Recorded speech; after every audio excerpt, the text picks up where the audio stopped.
A clinical dynamometer doesn't lie. In a 2024 trial published in the Journal of Strength and Conditioning Research, adults over 60 who followed the standard squat protocol for 14 days showed modest gains. The control group averaged 11% improvement, but the wall sit group, 102%, double the strength in 2 weeks. If you're over 60 and someone told you squats are the answer for your legs, what nobody knew at the time was that the advice itself was the problem. Researchers at the University of Jyväskylä in Finland had been tracking leg strength decline in aging adults for over a decade. They kept seeing the same pattern: seniors squatting faithfully, seniors getting hurt, seniors quitting, or worse, continuing with almost zero measurable return. The squat, that sacred pillar of fitness culture, was quietly failing the people who needed leg strength the most. And one overlooked wall exercise was outperforming it in every single clinical measure. 5 major studies, 1 conclusion. The question is why, and whether you're already running out of time to fix it. The slow collapse. But this story doesn't start with squats. It starts with biology. Somewhere around your 60th birthday, something shifts. It doesn't announce itself. There's no single morning you wake up weak. It happens the way a bridge corrodes, invisibly, structurally, until one day the load is too much and the whole thing gives way without warning. You reach for the railing on the stairs and realize you needed it. You stand up from a chair and your legs take a half-second longer than they used to. Small things, easy to dismiss, until they aren't small anymore. The process has a name: sarcopenia, age-related muscle loss. And after 60, it doesn't just continue, it accelerates. Research published in the Journal of Cachexia, Sarcopenia, and Muscle found that adults lose between 3 and 8% of muscle mass per decade after 30. But after 60, that rate doubles, and the legs take the worst of it, consistently across every population studied. Not the arms, not the shoulders, the legs, the foundation, the thing everything else depends on. Here's why. Leg muscles depend heavily on fast-twitch motor neurons, the neural wiring that fires your muscles quickly and powerfully. After 60, those motor neurons begin to die off at an accelerating rate. The signals get weaker. The fibers go quiet. Your legs lose strength 2 to 3 times faster than your upper body. Not because you stopped trying, because the wiring itself is degrading. Quietly, below the threshold of anything you can feel until the damage is already done. By the time you notice it, the process has been underway for years. The consequences are not abstract. Weak legs are the single strongest predictor of falls in adults over 65. Falls are the leading cause of injury-related death in that age group. 1 in 4 Americans over 65 falls each year. And once someone falls and fractures a hip, 50% will never fully regain independent mobility. This is not a fitness problem. It is a survival problem. It is the difference between living in your own home and living in a facility where someone else decides when you eat, when you sleep, and whether you get to go outside today. And yet the fitness industry handed seniors the same tools it gave 25-year-old athletes: barbell squats, leg press machines, dynamic resistance protocols built for bodies with full cartilage, fast recovery, and stable joints. Nobody stopped to ask whether those tools were appropriate. Nobody ran the numbers on injury rates in aging populations. Nobody checked the electromyography data on actual muscle activation in older adults performing these movements. The assumption was that if it worked for the young, it would work for everyone. That assumption was never tested, and it was wrong. The window to reverse sarcopenia is real. The research confirms it. Muscle can be rebuilt at 60, 70, even 80, but only with the right stimulus. The wrong stimulus doesn't just fail to help, it actively sets you back. It loads compromised joints. It triggers protective responses that suppress the very muscle recruitment the exercise is supposed to produce. It creates a cycle of minor injury, reduced effort, and stalled progress that looks, from the outside, like aging. But it isn't aging, it's the wrong tool. And for millions of seniors, the wrong tool had a very familiar name: the loaded gun. The gym is quiet at 7 in the morning. The fluorescent lights hum. The rubber floor smells faintly of disinfectant and old rubber. Margaret Chen, 67 years old, grips the squat rack with both hands, positions her feet shoulder-width apart, and lowers herself carefully into a squat. Her physical therapist prescribed it. Her doctor approved it. Every fitness article she has read for the past 3 years has told her this is exactly what she should be doing. She has been squatting 3 times a week for 4 months. She tracks her sessions in a small notebook she keeps in her gym bag, date, sets, reps, how her knees felt afterward. She has not missed a single week. She is getting worse. Margaret is not an outlier. She is the rule. The squat looks simple. Bend the knees, lower the hips, stand back up. But for a body over 60, that movement is a cascade of compounding problems. And the research has been documenting those problems for years in clinical detail, with numbers that the mainstream fitness industry has largely chosen to ignore. Start with the joint. The knee cartilage of a 65-year-old is not the knee cartilage of a 30-year-old. Decades of loading, micro-damage, and reduced synovial fluid production have thinned it significantly. A 2022 study in osteoarthritis and cartilage found that dynamic knee flexion under load, exactly what a squat demands, produces compressive forces of up to 7 times body weight at the patellofemoral joint. For a 160-pound adult, that is over half a ton of force concentrated on cartilage that is already compromised. Every rep, every set, every session, the cartilage does not recover between sessions the way it did at 30. The cumulative load builds, the inflammation builds, and the pain that follows is not weakness, it is physics. That alone would be enough to question the squat. But the problem goes deeper. When older adults perform a squat, their nervous system detects instability. The movement requires balance, coordination, and proprioceptive feedback, all of which decline measurably with age. The brain responds to that instability the way it always responds to perceived threat. It pulls back. It reduces effort. It protects the system by limiting how hard the muscles are allowed to fire. This is not a conscious decision. It happens below awareness, in the brainstem, in the milliseconds before the movement even begins. Margaret doesn't feel it happening. She just feels like she's working hard. She is. Her muscles are not. Electromyography studies, EMG research that directly measures electrical activity in muscle fibers, have confirmed this in clinical settings. In older adults performing standard body weight and loaded squats, quadriceps activation reaches only 40 to 55% of maximum voluntary contraction. The muscle is physically capable of more. The nervous system simply will not allow it. The fear response triggered by balance demand is suppressing the very recruitment the exercise is supposed to produce. Think about that for a moment. You are doing the work. You are showing up. You are squatting 3 times a week, feeling the burn, following the protocol exactly as prescribed, and your quads are firing at less than half capacity. Not because you are weak, not because you are doing it wrong, because your brain is running a protection algorithm, and that algorithm is older and more powerful than any fitness prescription. That was only round 1. The 2026 meta-analysis published in the British Journal of Sports Medicine examined 5 independent comparison trials involving adults over 60 performing squat-based resistance protocols. Across all 5 trials, the researchers recorded measurable squat-related injury incidents: knee pain, hip impingement, lower back strain. The injuries were not catastrophic in most cases, but they were consistent, and they had a predictable effect. Participants reduced their effort. They shortened their range of motion. They skipped sessions. They modified the movement until it barely resembled the original prescription. And their strength gains, already blunted by poor muscle activation, stalled further. The meta-analysis authors noted something that should have been obvious, but apparently was not. The squat was designed as a performance tool for athletic populations.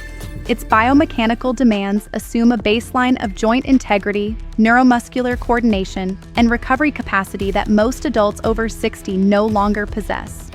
Applying it to aging bodies without modification is not neutral. It is contraindicated. That word, contraindicated, appears in the paper's conclusion.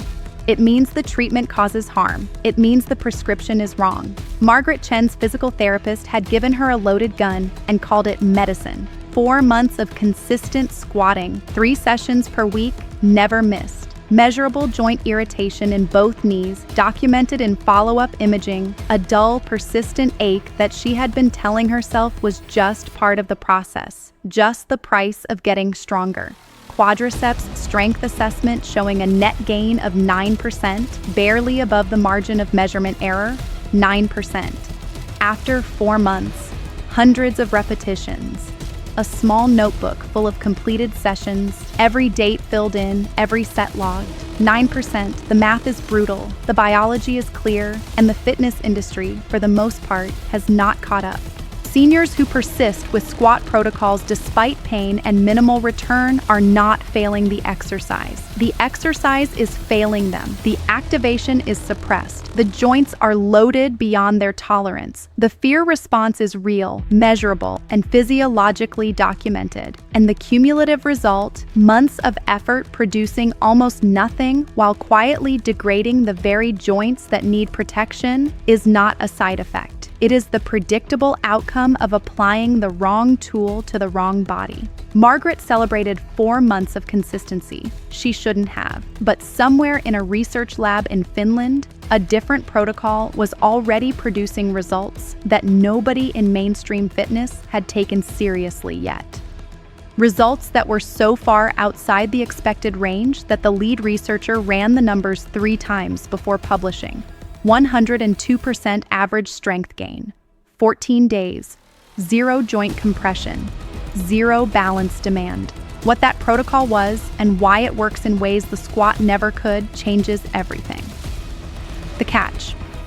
The year is 2026, a UCLA laboratory. 62 adults, ages 62 to 78, are seated in a waiting area outside the testing room. Some of them have been told their best years of strength are behind them. Some of them have tried squats, leg presses, resistance bands, and walked away with sore knees and almost nothing to show for it. They are about to change everything researchers thought they knew about senior fitness. The stakes could not be higher. Millions of aging adults are running out of options, and the clock on sarcopenia does not pause while the research catches up.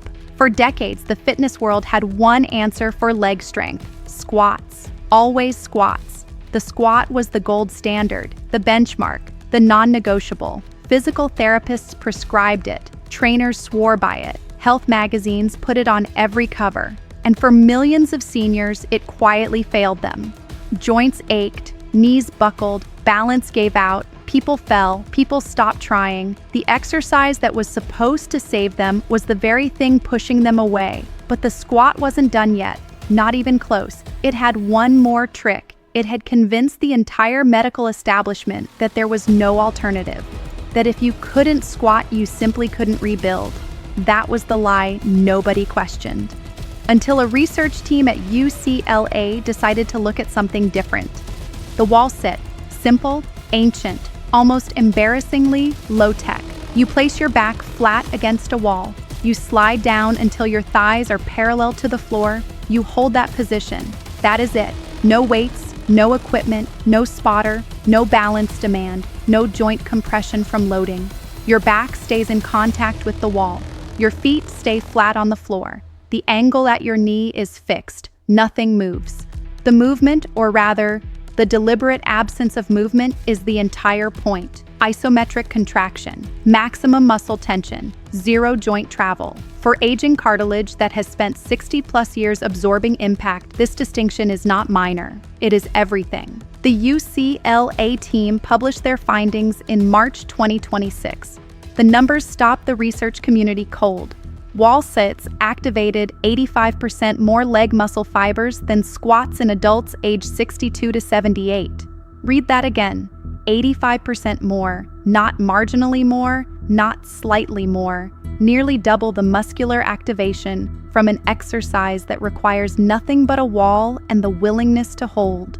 The mechanism is isometric contraction. When a muscle contracts without shortening or lengthening, it sustains peak tension continuously. There is no release point, no moment of mechanical unloading. The fibers stay recruited, they stay firing. For aging neuromuscular systems that have lost the ability to rapidly cycle through motor units, this sustained demand forces a deeper, broader recruitment pattern. The body cannot cheat. It cannot rely on momentum. It cannot shift load to a dominant side. Every fiber that can fire, fires. And the ones that haven't fired in years are forced back into service. Dr. Emily Carter of the Senior Fitness Institute put it plainly. She said, and these are her exact words, "This single exercise changes the equation for older adults entirely. Not improves the equation, changes it. The wall sit does not compete with the squat on the squat's terms. It operates on entirely different physiological ground that happens to be precisely where aging muscles live. The accessibility factor compounds everything. No gym membership required, no trainer required, no special footwear, no mat, no machine. A kitchen wall works, a hallway wall works, a wall at 3 in the morning when your knees are aching and you cannot sleep works. The barrier to entry is essentially zero. For a population that has been systematically excluded from effective strength training by equipment cost, gym anxiety, and physical limitation, that matters enormously. The best exercise is the one you can actually do, and almost everyone can do this one. Aging joints were a warning sign. The entire fitness industry ignored it. They kept prescribing loaded, dynamic movements to people whose cartilage and connective tissue had fundamentally changed. They kept measuring success by whether someone could perform a movement, not by whether that movement was actually building the tissue they needed. The wall sit sidesteps that entire failure cascade. It removes the variables that suppress activation. It removes the compression that degrades cartilage. It removes the balance demand that triggers the protective response. What remains is pure tension, pure recruitment, pure stimulus. Up to this point, the squat had been winning. That was about to flip. The fall. The laboratory is quiet. The data is in. And now the question shifts from what the wall sit does to what it does inside the body, at the cellular level, at the hormonal level, at the level where muscle is actually built or lost. This is where the story gets precise. This is where the mechanism becomes undeniable. Pay attention to this next detail because it explains everything. When you hold a wall sit, your muscles are not simply contracting. They are sustaining maximum tension without the brief relief that comes from movement. In a standard squat, there are micro moments of reduced load at the top of the movement at the transition point during the eccentric phase.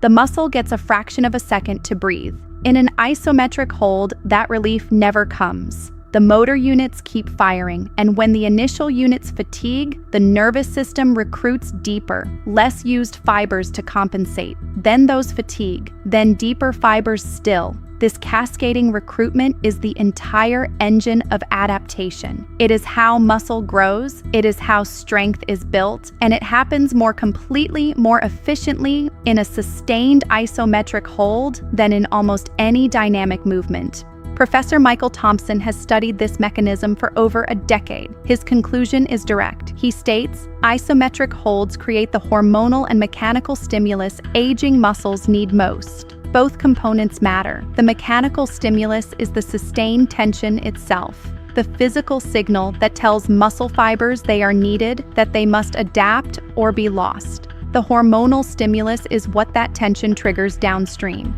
And that downstream response is where the real story lives. The hormonal response to prolonged isometric holds is not trivial. Sustained muscular tension triggers the release of IGF-1, insulin-like growth factor 1, and human growth hormone. These are the primary chemical drivers of muscle repair and synthesis. In younger adults, these hormones circulate at levels sufficient to maintain muscle mass through ordinary activity. In adults over 60, baseline levels have dropped significantly. The wall sit does not just build muscle mechanically, it chemically signals the body to begin repair processes that age has been quietly shutting down. A 45-second wall sit produces a time under tension stimulus that exceeds what most standard squat sets generate, not because the wall sit is harder in the conventional sense, because it never lets go, because the signal never stops until you stand back up. The quadriceps are the primary target, but they are not working alone. The glutes engage to stabilize the pelvis against the wall. The hamstrings co-contract to protect the knee joint from shear force. The calves fire continuously to maintain foot position against the floor. The muscles of the lower back activate to keep the spine neutral. In a single held position, the entire lower body is activated simultaneously, not sequentially, not in isolation, but together, as an integrated system under shared load. This is the pattern that functional movement requires: standing up from a chair, climbing stairs, recovering from a stumble before it becomes a fall. These movements demand coordinated lower body strength, not isolated muscle performance. The wall sit trains exactly that coordination, under exactly the kind of sustained tension that produces adaptation.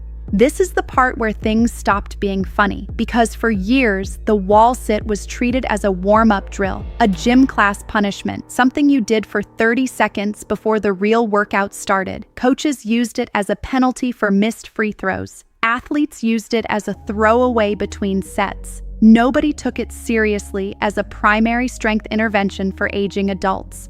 And while the fitness industry was busy dismissing it, the physiology was sitting there waiting to be measured. The motor unit recruitment was happening. The IGF-1 response was happening. The time under tension accumulation was happening. All of it in an exercise that requires nothing but a wall and 30 to 60 seconds of willingness.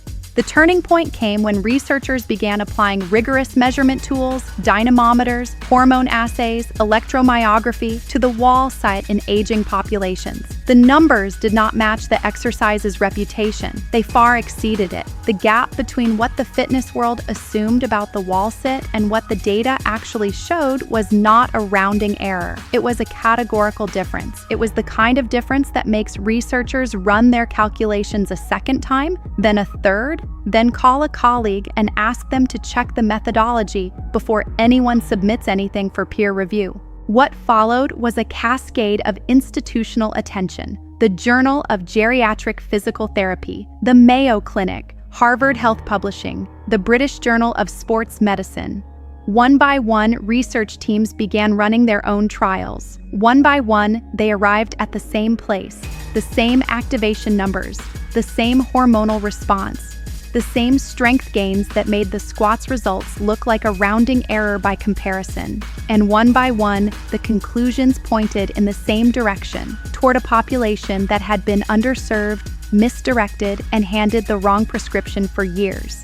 But this wasn't just about the wall sit anymore. This was about every senior who had been told their best years of strength were behind them. Every Margaret Chen who had shown up faithfully, done the work, followed the prescription, and gotten almost nothing back. Every person who had been handed the wrong tool by someone who should have known better and told it was medicine. The question was no longer whether the wall sit worked. The question was how many years had already been lost to an assumption nobody bothered to test. How many notebooks full of completed sessions? How many aching knees? How many people who quietly concluded that their body had simply given up on them, when the truth was that the exercise had given up on their body long before they ever walked through the gym door? 5 institutions, 1 conclusion, 0 doubt. As of today, this works. Subscribe, click the video.